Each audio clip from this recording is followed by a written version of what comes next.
Good afternoon, folks. It's Tim again from Anglia's. This is the first sort of proper video I'm going to do on Crustee's engine transplant.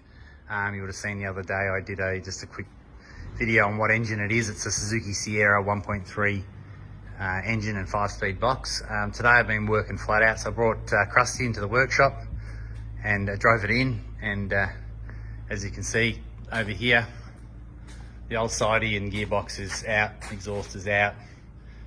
Pulled the radiator out, everything. So today I've spent hours and hours pulling this Suzuki engine in and out, but as you see now, it's kind of in there. So I'm pretty excited. I've hit quite a lot of problems on the way, but I'm slowly sort of figuring them out. And anyone who's done an engine conversion into any car knows how many times you pull an engine in and out to make it work.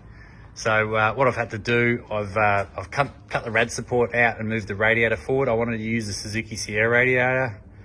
This one's pretty well rooted, but it's just a good sample one. I just want to make everything easy to buy off the shelf, so if I ever need to replace anything. So I just wanted to stick with the Suzuki Sierra radiator, so I've sort of got that in there. A lot of problems obviously was the sump clearance. Got that figured out. My biggest issue, and I knew this was going to be an issue from the start, as you can see at the back of the motor, that's the back of the camshaft. That's the distributor drive. I've removed the distributor in the drive unit here. It runs a right angle one, but it still doesn't give me enough clearance.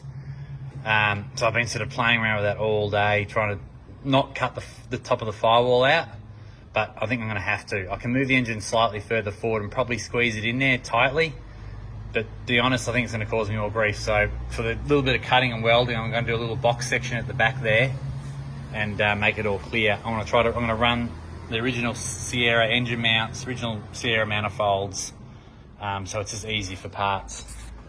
Inside the car, you may or may not be able to see it, but I have actually cut away a little bit of the gearbox tunnel. Not a ton, I've mainly just cut the height, because I've had to get the gearbox up higher, which I knew this gearbox was tall but narrow.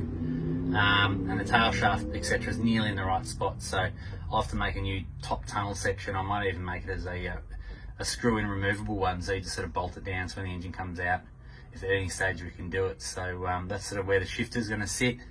It's a quite further bit back. The shifter on these are really long, so I'm going to have to cut and chop that. But yeah, it's getting there. So tomorrow's going to be start fabbing up engine mounts and getting them in the right position, gearbox mount, and I'm going to chop a little section out of the firewall, not a lot. Once it's all welded back, most people won't even know it's there, but I'm going to cut a little bit out so I can get the distributor in there sitting all right.